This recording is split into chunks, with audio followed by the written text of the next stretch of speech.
जय गुरुदेव। दूरदर्शी आवाज़ मासिक पत्रिका 1 अक्टूबर 2023 पृष्ठ नंबर 20। समय बदल गया। स्वामी जी महाराज दादा गुरु जी जब थे तो उनके समय में 90% लोग शाकाहारी थे। अब 90% मांसाहारी हैं। पहले के लोग सदाचारी थे, ईश्वरवादी थे, धार्मिक थे, अपने अपने घर में रहते थे। जितना था उसमें उनको संतोष था। अब ऐसा क्यों हो गया कि किसी को संतोष नहीं। पहले के लोग बहुत विचार में रहते थे, बहुत सोच विचार करते थे। आज समय बदल गया। महात्मा सब कुछ जानते रहते तो सबके बीच में है। गुरु मिल जाए तो उनसे रास्ता ले लो, अंतर में चलो, धीरे धीरे निकल जाओ। उनसे छल कपट मत करो। छल कपट करोगे तो अपना नुकसान करोगे, उनका नहीं। मैं समझाता हूँ, सब कुछ हूँ, जानता सब कुछ हूँ, पर कहता नहीं। कह दूँ तो तुम चले जाओगे, अपना नुकसान कर लोगे। मैं तो चाहता हूँ कि सब लोग अच्छे रास्ते पर चलो और भजन करो। इरादे की मजबूती का असर। आलसी मत बनो। जो आलस करते हैं उनको चाहिए कि इस आदत को धीरे धीरे बदले। आलस और नींद सताएगी तो भजन नहीं कर सकोगे। जो मनुष्य हाथ पर हाथ रखकर बैठा रहता है उसमें ताकत नहीं आती और दिनों दिन दुर्बल और डरपोक बनता जाता है। कर्मों का चक्कर उसे गिरा देता है। जो मनुष्य जिस कदर काम करने का आदी होता है उतनी उसमें ताकत भी ज़्यादा आती है। जो मनुष्य अपना काम अपने आप करना चाहता है और करने लगता है तो मालिक उसका साथ देता है, मदद करता है। जो अपना काम नहीं करता कुदरत भी उसका साथ नहीं देती। मालिक की तरफ से मदद उन्हीं लोगों को मिलती है जो अपना काम करते हैं। उन भक्तों के पास कौन सी शक्ति होती है जो भगवान को वहीं खड़े खड़े प्रकट कर लेते हैं। ये सिर्फ ख्याल की परिपक्वता और इरादे की मजबूती का असर होता है कि भगवान झट सामने आ खड़े होते हैं। हिम्मत का आभास। लोग भगवान कहते हैं, बड़ी बड़ी ऊंची आवाज़ों से पुकारते हैं कि भगवान तू आजा, भगवान तू आजा। उसे युग प्रकट होने के वायदे याद दिलाते हैं, परंतु हिम्मत इतनी नहीं होती कि संसार की थोड़ी सी दुश्मनी का मुकाबला कर सके। निंदा का मुंह देखते ही घबरा कर रोने लगते हैं और भक्ति को छोड़ देने के लिए तैयार हो जाते हैं।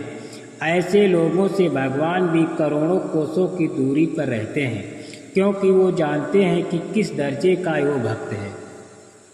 कर्मों का पर्दा साफ, अंधकार दूर।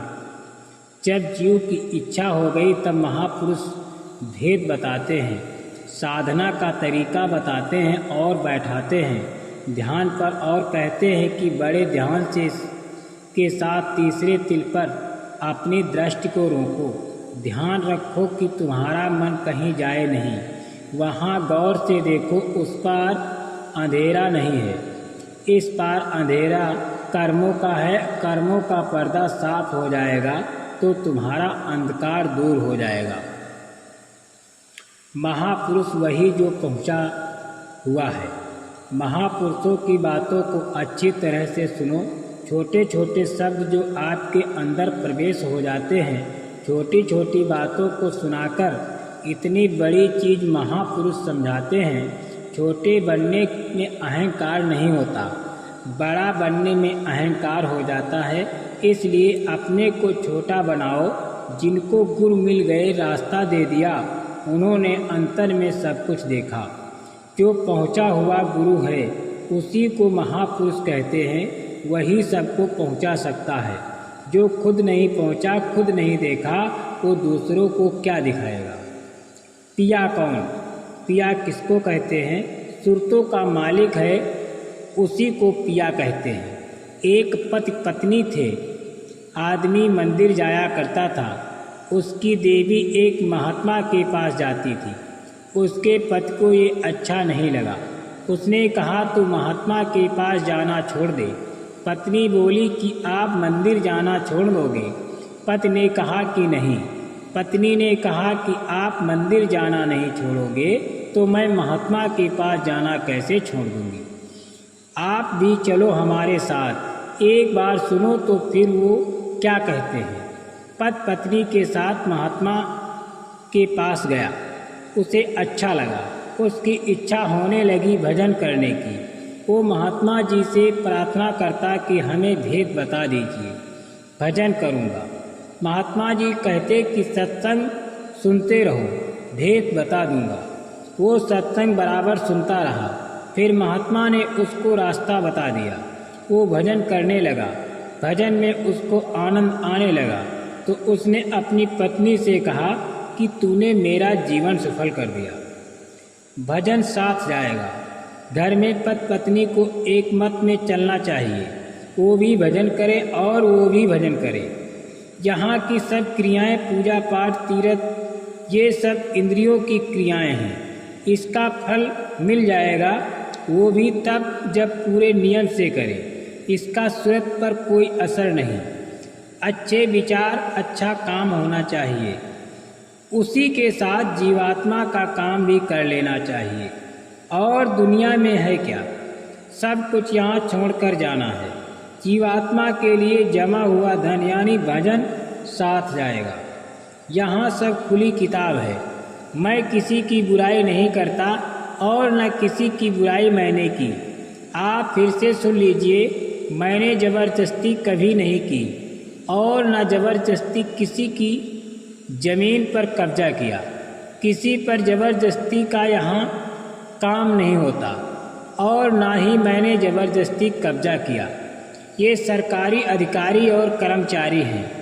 आप उनसे पूछिए, ये आपको बताएंगे कि सब कागज़ सही है।